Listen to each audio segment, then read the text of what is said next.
Thank you so much for this insightful and engaging session. Ladies and gentlemen, now we move forward with our panel discussion that's on ISET, the way forward.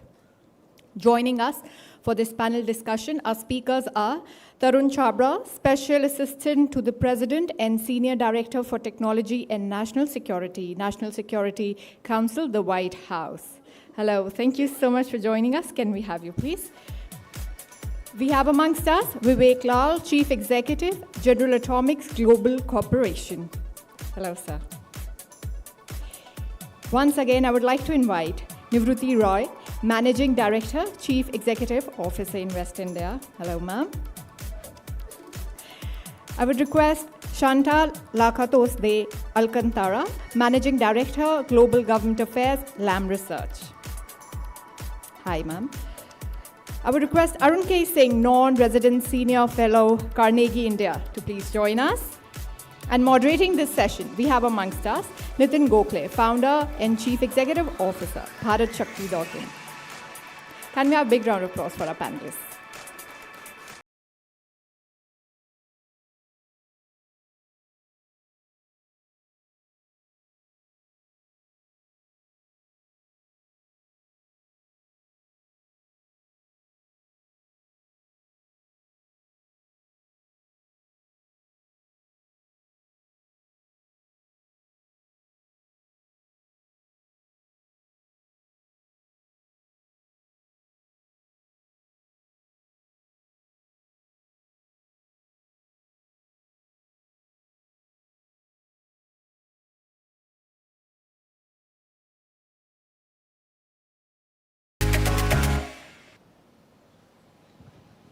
Good afternoon, ladies and gentlemen.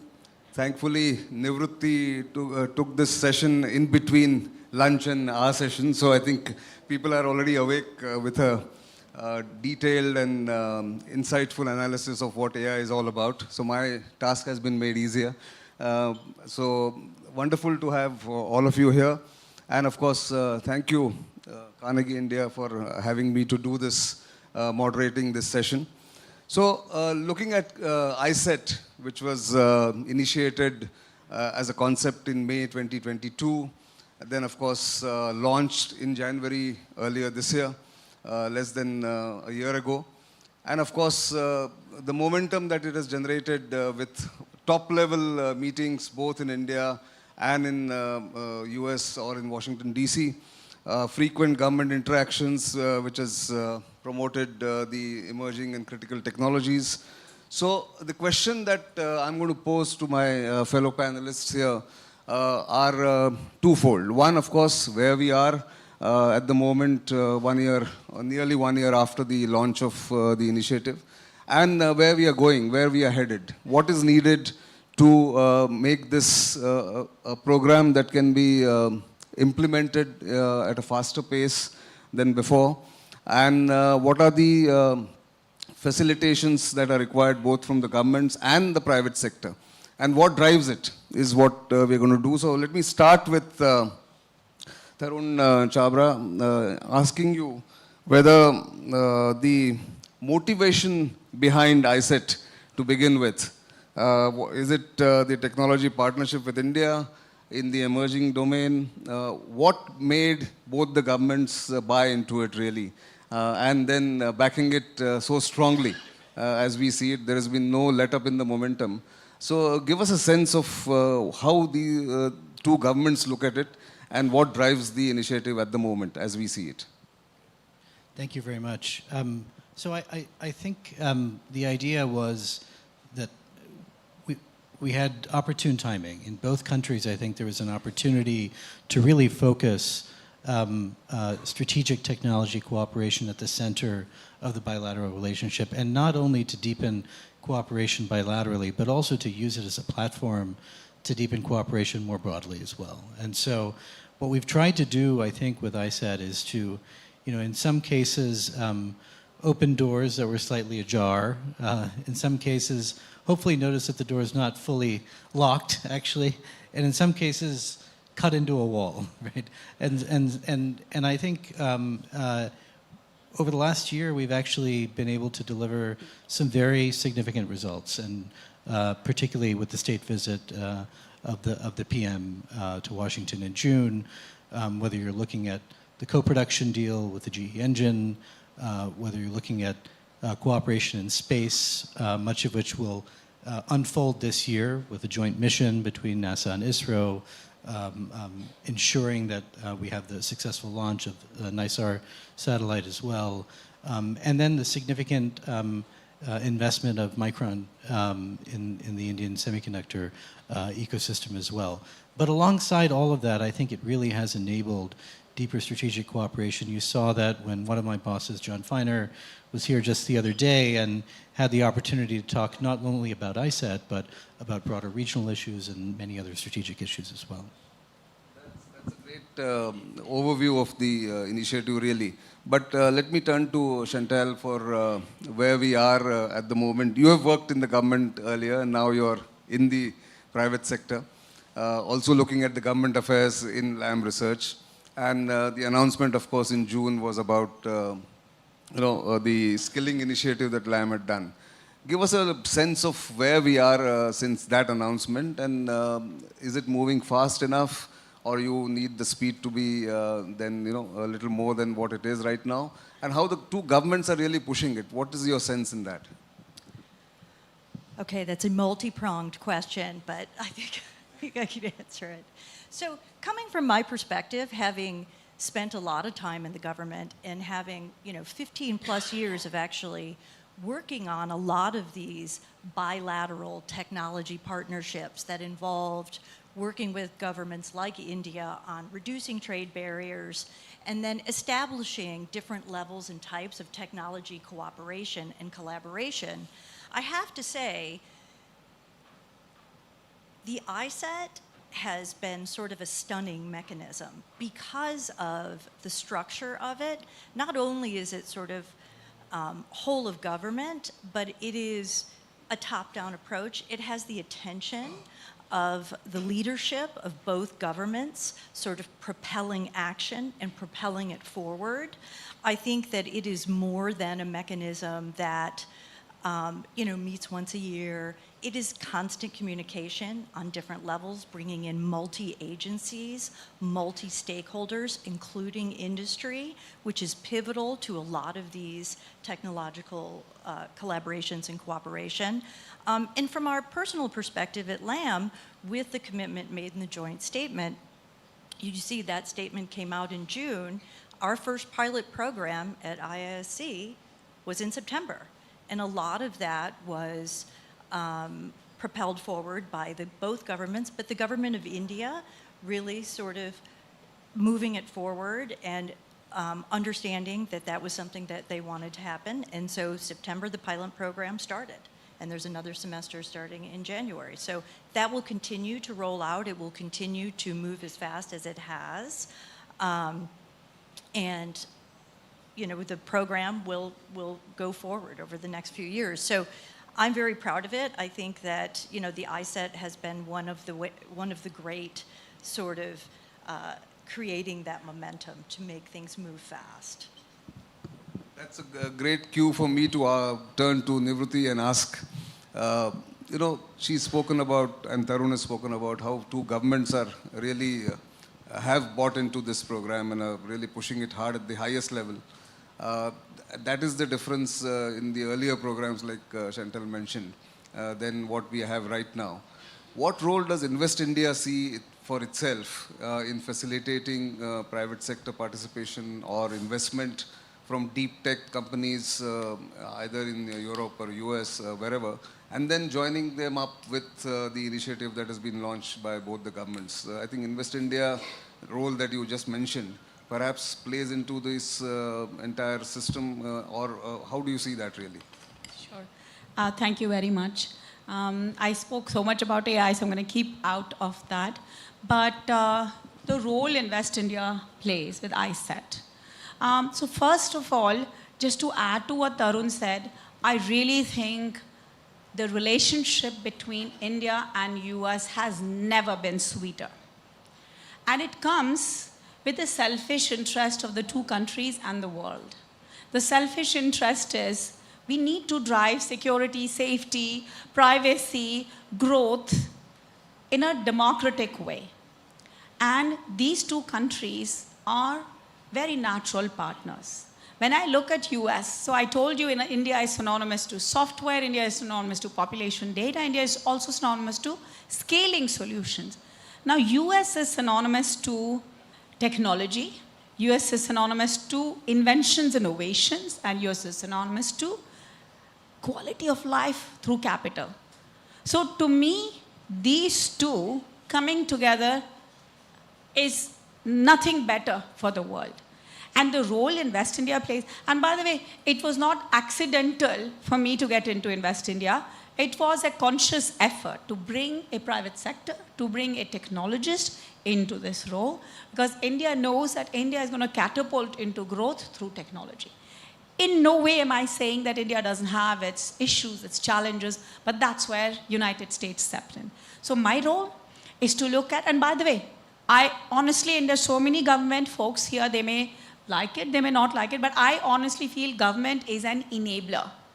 The investor, the doer, is either private sector or academicians or research organizations. So what my role is, because I'm half government, I am able to listen to the private sector, their needs.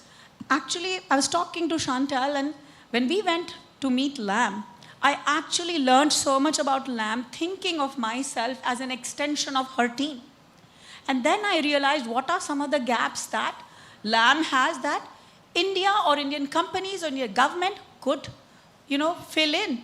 So my role is look at the SWOT of not just the countries, but the companies, and match strengths to weaknesses, opportunity to opportunity, and threat join hands. So that's what I feel my role is, either for investment perspective or trade or even R&D.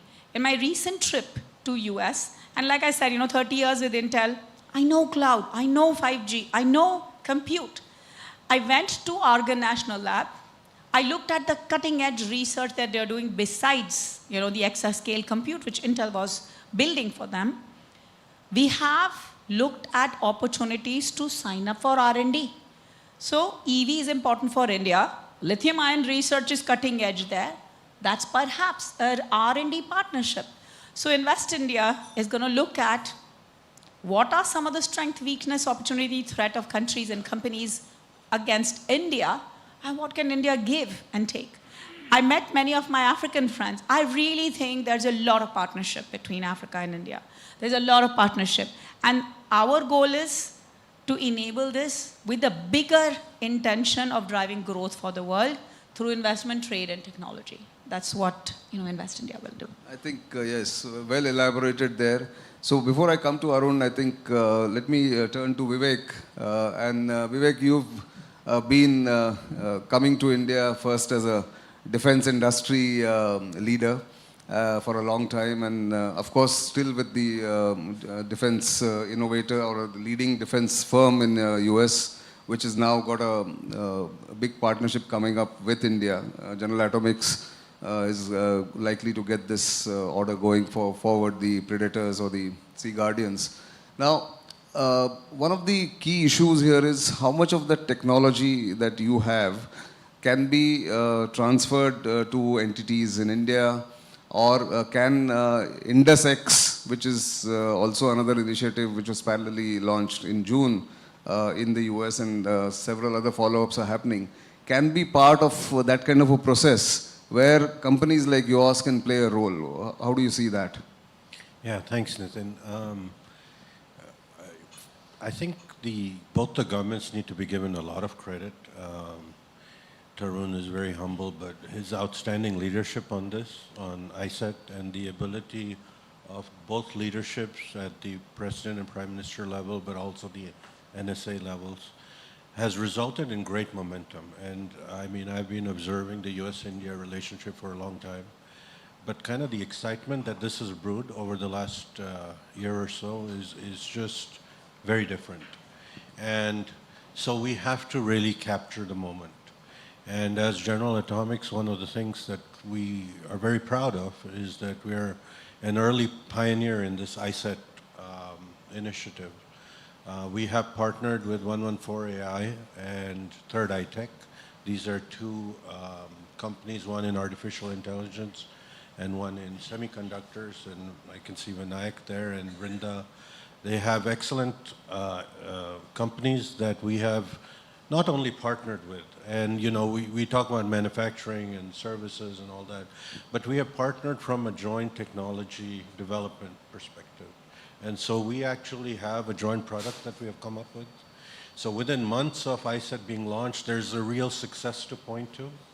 And I think there will be more of that happening. And I think that is what is going to fuel the next wave of more successes, is if we do have early successes like this and partnerships like this. So whether we're talking about multi-domain awareness due to AI tools, or we are talking about you know, missile systems and seekers and other things that we can jointly do, these are very tangible and important stepping stones for this program or other initiatives to continue, and we're very proud of that fact. I think the stakeholders, of course, are the, you know, as we talked about, is the government-to-government piece, but also I think the business-to-business, the communications and media is a very important aspect of it.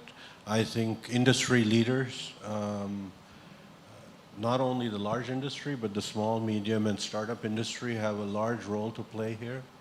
I do also think the academia and the think tanks, and great credit goes to Carnegie India and the Ministry of External Affairs to put this all together, because part of it is perception and putting the messaging out of and showcasing the successes, because that will fuel more interest.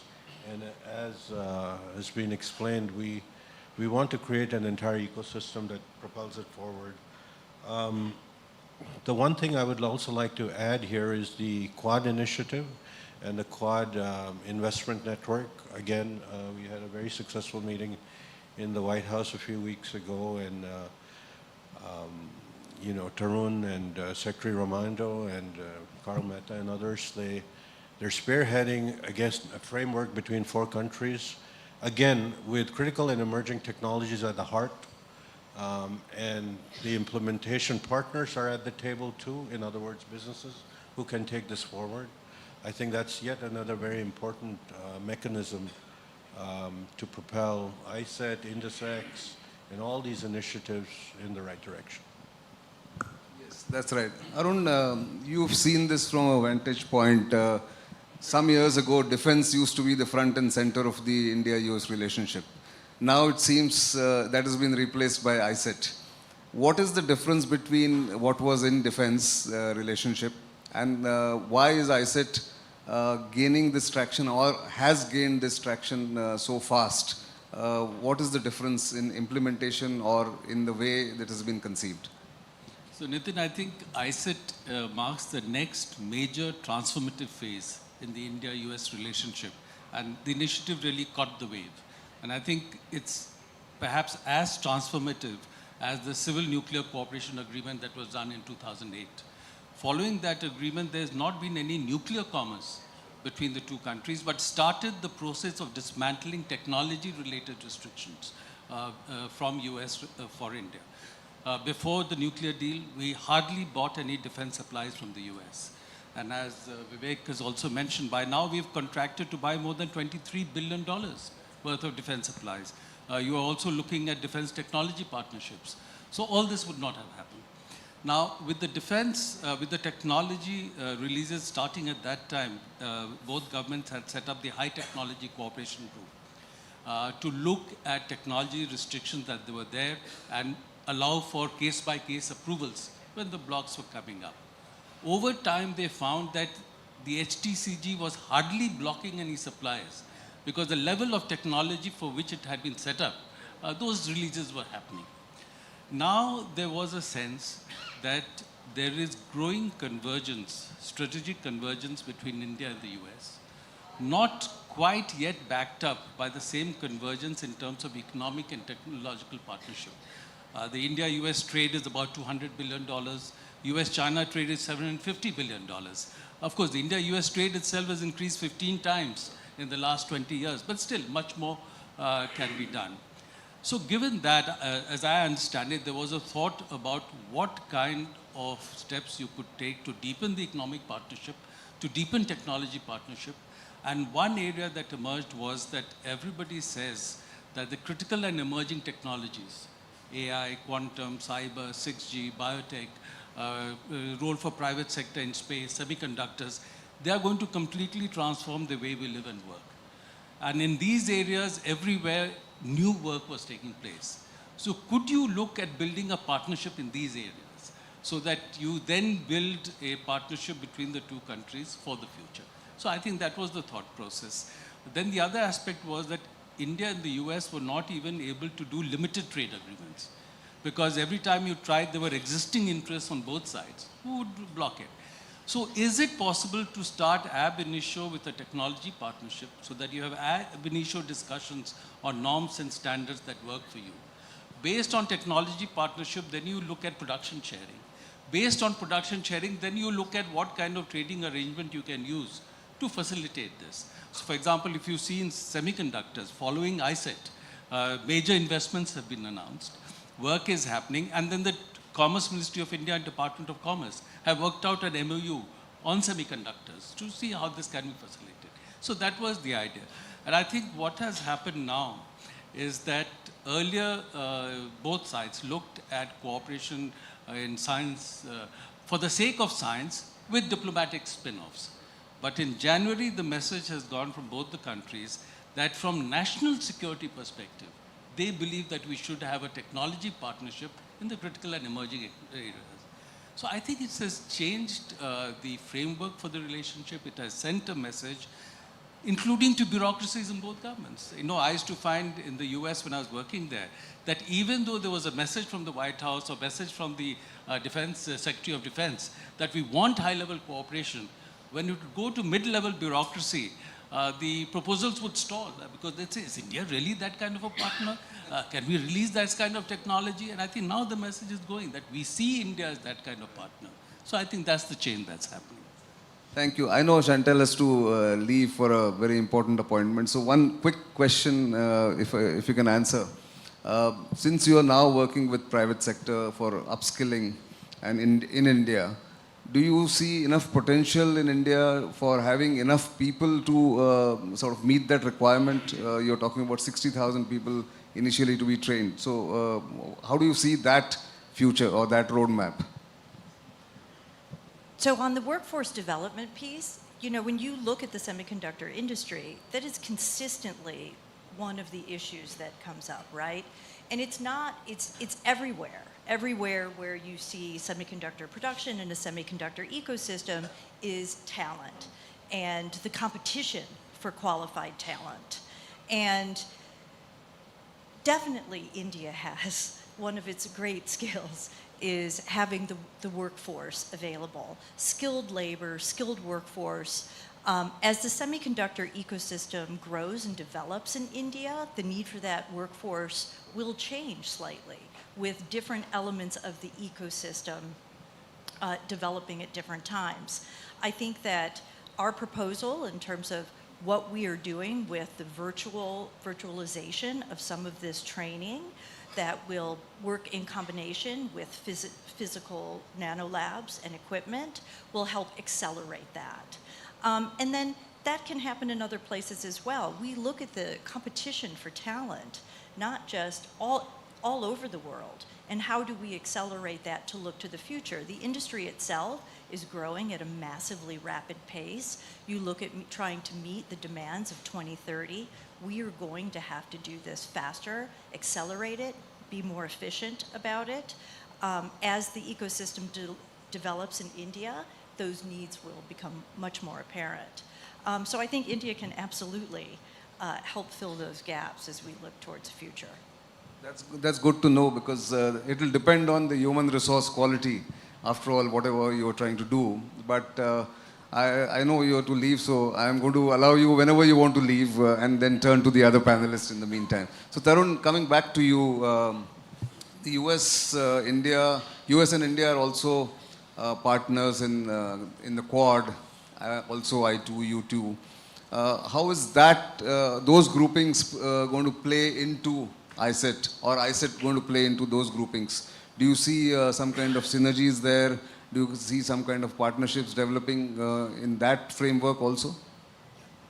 No, and look, I want to really underscore, I think, a point that both Nivruti and Chantal made, which is, I think we're now hitting kind of escape velocity, where we provided enough of a catalyst where I think now people see this as a platform that they can take advantage of. And we hope that it becomes a mechanism where all of you are putting pressure on us to ask, why aren't we doing more? We're bringing things to the table now on the platform. Open the doors for us, right? And that's where I hope we're getting now. I very much agree on the Quad. I mean, by design, I think the idea is that we have some degree of interoperability and the platforms are complementary. I think a good example is the work of our National Science Foundation, where we have a number of MOUs here that have, whether it's on AI or biotechnology, and we're doing kind of complementary work in the Quad that gives broader reach, more opportunity for investment. I think the Quad Investors Network is another good example of that, which was just mentioned by Vivek, where whether it's telecom or other areas, bringing the Quad Investors Network may provide opportunities for investment in India, but also outward investment in taking Indian products abroad into third countries as well. Yeah, in fact, that's I think the key, that widening the net would be probably the key going forward. But Arun, let me come back to you. We just had this meeting between Tarun's boss and Deputy National Security Advisor on the Indian side, Vikram Misri. Finer and Misri had a meeting where they decided to widen the scope of ISET by including some new verticals or new technologies. There's some questions around it is there a kind of broadening of this agenda? Would it dilute the focus? Would it effectiveness can get reduced? How would you see that decision or that questions that are around this decision? So Nitin, looking at it from outside, clearly ISET has got people's imagination. And I think there is a sense, as I see it in both governments, that if you put something in the framework of ISET, it focuses attention and approvals are faster. The G414 technology approval, I don't think would have happened without ISET. The semiconductor investments that have taken place would not have happened without ISET. If you look at what's been agreed to in space, for example, NISAR, the joint India-US mission to the International Space Station next year, US training the Indian astronaut, and additionally, as you know, now there's increasing strength in India in private sector in space. Earlier it was concentrated in the government. And so now bringing US and Indian private sector together for collaboration related to space, India joining also the Artemis Accords, and the US saying that in their commercial lunar space program, they will involve Indian companies. So all this would not have been possible. So at one level, in many areas, semiconductors, space, defense, the INDUS-X framework for collaboration in defense technology, collaboration of startups has picked up steam. Now, in some areas, progress perhaps has not been as much as in these areas. I think in artificial intelligence, for example, we are not yet hearing specifically what has been agreed to. Perhaps after all the discussions here, maybe at the next big meeting, something concrete will be announced. We have not seen anything specific so far in quantum, in telecom. So maybe that's something they could work on. But I think the reason why additional areas are coming in clearly is a signal, as I see it, that both governments attach importance to that, or whichever government is proposing attaches importance to that area, and are hoping that placing it in the ISET framework will focus attention and get approvals that are required. And again, as part of ISET, as you know, earlier I had spoken about the High Technology Cooperation Group, which had rendered itself irrelevant. But the two governments have now set up the Strategic Trade Dialogue. And earlier it was the Indian Foreign Secretary with the counterpart in Department of Commerce. Now it's the Indian Foreign Secretary with joint counterpart from the Department of Commerce and Department of State, with Department of Defense present. Again, showing from the US side what is the importance being attached. And the whole purpose of the strategic trade dialogue, which has met, and the intersessional, I understand, is tomorrow, is to enable sort of approvals for technologies that will come under the framework of ISET. So I would be eclectic. I think whatever enables higher level of cooperation across whatever breadth is possible should certainly be attempted. That's encouraging to know. In fact, Nirupti, some of the areas that Invest India has worked all these years are, of course, something that the organization knows very well. But some areas like treating or doing critical mineral and rare earths processing technologies could be something that would be future requirements for India. Are you able to visualize some companies or identify some companies or some startups in India for this kind of work that may be required as part of ISET going forward? Oh, absolutely. Firstly, as part of ISET, whatever gets into, so whether it's expansion of it, I'm actually happy about it. Because what happens is the minute the technology is listed in ISET, there are those smart minds all around the world who are, entrepreneurial, want to invest in it. There are technologists in academia who work on it. So entrepreneurs, technologists, and then, the focus of the government, so investment, all of that happens. As Invest India, what comes naturally to me is definitely semiconductors and technology. But so I force myself to think other things because I don't want to, neglect things which are also important. So I can tell you that, when I think of Quad, I think of Australia, I think of minerals. Believe me, there are startups who are doing amazing work. India is best to itch its own itch. So, I often say if data was food, nobody's going hungry in India because we consume so much of it. There are startups who are looking at alternate to lithium to build EV batteries. There are startups who know that India is the fourth largest automotive market, but most of the cars are, like the Suzuki is really small. So they are looking at alternate solutions, working with other minerals, other technologies, but also power electronics to come up with 30% addition to the capacity of the range of batteries. I also want to tell you in terms of food processing, Saudi Arabia is very interested in partnering with us. When it comes to furniture, Australia is very interested, and also with minerals. When it comes to organic textiles, US is very excited about it. So we are working with many such companies. Just to name one, Eileen Fisher is not a very popular brand in India, but it works on its sustainability is key. Organic fabric is key. Organic dyeing is key. So we are actually figuring out 95% of handloom fabric is made in India. So I'm looking at who are the ones that need us. So besides looking at technology, which comes natural to me, I'm looking at minerals. I'm looking at partnership. Africa has minerals. What does Africa need that we have? Our governance services. All of the JAM Trinity-based opportunities. So we are looking at, like I said, the best thing for me, very structured way of engaging with countries and companies is a simple SWOT. Okay. Here is what I can offer. Here's my weakness. Yeah. Here is what you can offer to me. So those are the ways I'm looking at it. Great. Before I go to Vivek and then open it up to the audience, Tarun, one quick question, which may be sort of a year away, but or maybe 6 months away. Change in political establishment in either country, could it change the pace? Could it slow down the pace of ISET implementation? I think there's a lot of ballast in the relationship. At least in the areas that I work on, China technology issues and our partnership with India, I think there's a lot of bipartisan support for all of it. I'm not going to predict some of these dynamics, but I do think there'll be a bulwark for support.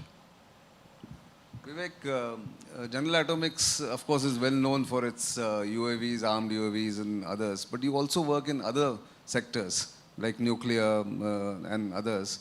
What are the prospects for some of those technologies coming under the ISET framework, or at least you offering them for Indian startups or Indian joint ventures here, or even transferring some of it here?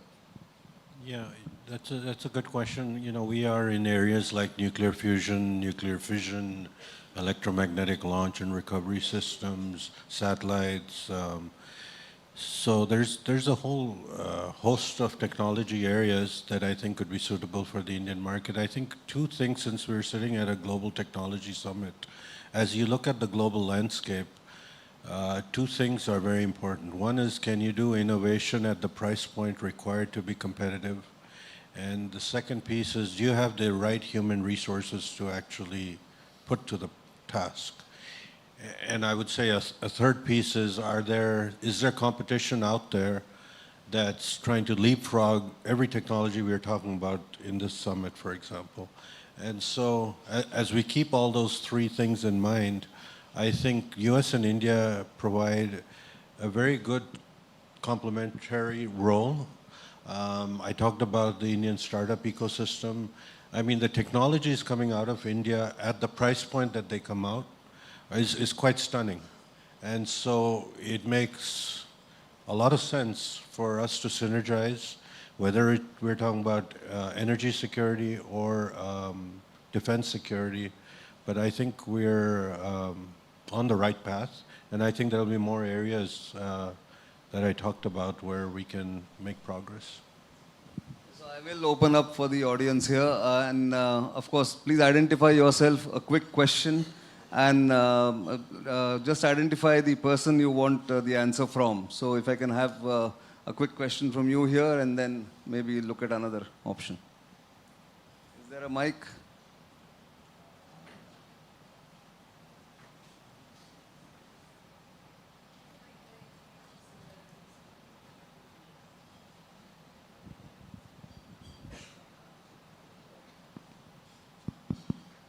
My question is to Mr. Tarun Chawda. Please identify yourself. Yeah, Sarvjit Dudeja. So here we are talking ISET, including semiconductor, quantum, and other things. My question is regarding our health science, where we need genetic engineering, genome mapping, or precision medicine. Do you have this type of understanding between India and US? Yeah, go ahead. Yeah, so one of the questions that you asked, I did ask. Arun, was actually about new areas, and biotechnology is definitely one of those areas. We're actually looking now at what some of those projects could be, and so it's an open field, and we actually welcome all kinds of recommendations. I'd say one area that would naturally be an area for us to work on is, at the beginning of the Biden administration, we looked at 4 particular areas of acute supply chain vulnerability: semiconductors, batteries, minerals, and APIs for pharmaceuticals.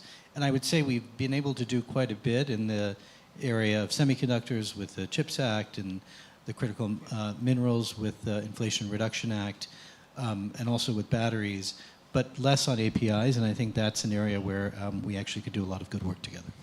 What I'm going to do is to take 3 questions now, one there, here, and then Mr. Suri here, and then ask the panelists to answer. Can we have that mic there? Yeah. Nitin, I'm Pradeep Gupta, OSEX, OSD, Indigenization MOD. My question is to Tarun. In this ISET, you have various technologies beside the defense also. US is having one program of rapid defense experimentation reserve where the armed forces decide on certain technologies and then they ask the industries. Are one of those proposals being also considered in ISET to be shared with India, and the Indian research organizations as well as the industry will be part of the research program there? Manufacturing is one part, but that is happening after a certain stage. Research is more important, especially for defense. And another is that ISET, okay, we are talking about big things here at high level, but the required skills, because as OSD indigenization, I had encountered that, I'll not name the company, they came to India as a defense officer and they were scurrying all around that they were telling that the capable skills are not available. Whom to give this? That's the question that I had asked, that whether we have the skills. So but yeah, Dan here and then Mr. Nalin Suri. Hi, I wanted to ask Arun and Tarun whether, given the success so far of ISET, whether there's an opportunity to add another pillar to ISET, which would be working with third countries. And So on Ambassador Nalin Suri's question, no, my sense is that attempts are being made across the board, and in these areas, obviously, some more work is required to understand what the sort of desire is on each side about specific area for cooperation and how to progress on that. So that's what they're, as I see it, going through. So I'm confident that it will work its way through that. Yeah, and Dan, on your question, so again, as I understand it now from outside the system, was look at the bilateral aspect, because you had to get that going. And once that's going, obviously the two countries can look at it, which is the area. AI could be one area or whatever else, where whatever you built up through bilateral cooperation, you could then take it profitably to other countries. Because, you know, I think both countries have articulated that they see technology as being a force for global good. They see the bilateral relationship being a force for global good. So, and as there is increasing competition for what is now being described as the global south, I'm sure that opportunity will be there to take some of the outcomes with advantage to other countries. Yeah. So yes, I agree with Arun's point here on third countries. I think already we are thinking about third countries depending on the sector, right? And so I think over the coming year, that's probably something that you'll hear more about, absolutely. On defense, we should hear from Vivek, but just to set him up, I mean, I would say one of the great things about the collaboration between General Atomics and Third Eye Tech and 114AI is not just meeting needs for the defense industrial base here in India, but also potentially for the United States and for other US partners as well, including very near-term needs at lower cost, and kind of doing that in partnership together. So I think there's actually a lot of potential there. One other collaboration that I think will probably grow more in the coming year is with our Defense Innovation Unit and our new director, Doug Beck, who's already been to India and I think is working with a number of parties here.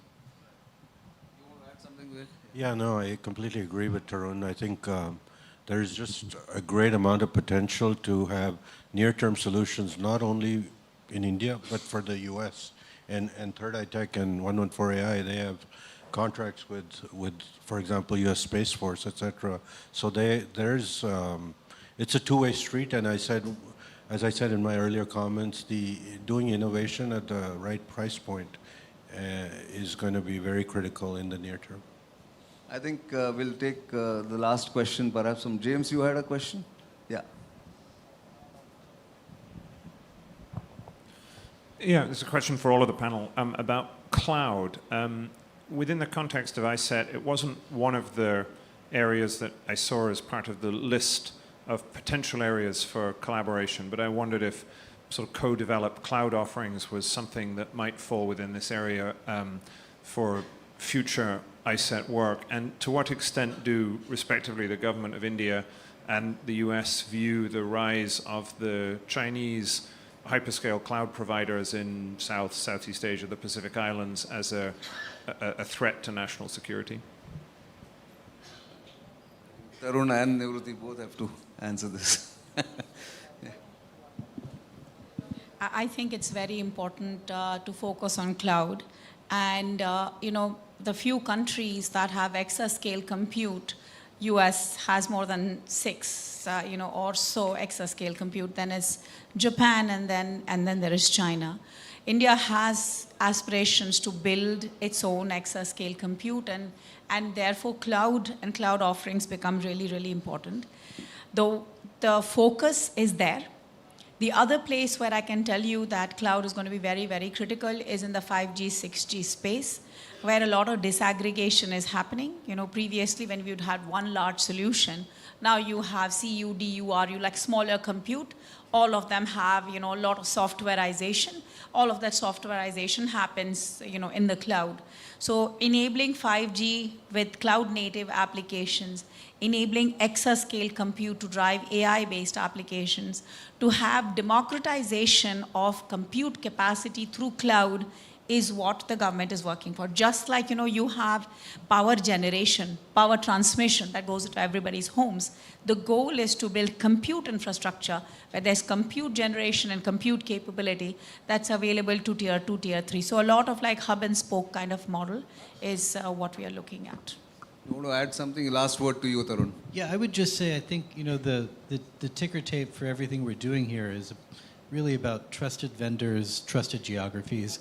It's something that the External Affairs Minister has talked about this year and last year, and many other Indian officials as well. I think there's more that we can do to kind of manifest that trust, which is really, I think, growing quite a bit.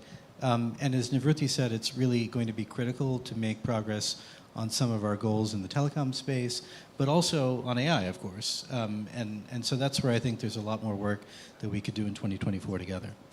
That's a good word to end this session on. I think I'm exactly on time, and thanks to my panelists for being very brief and succinct about their replies. So a round of applause for them, ladies and gentlemen. And I thank you here for your participation too. Thank you very much. Thank you.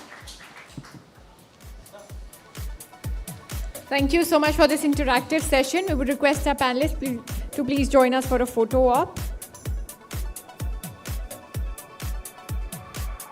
Thank you so much for this interactive session. Ladies and gentlemen, now we begin with a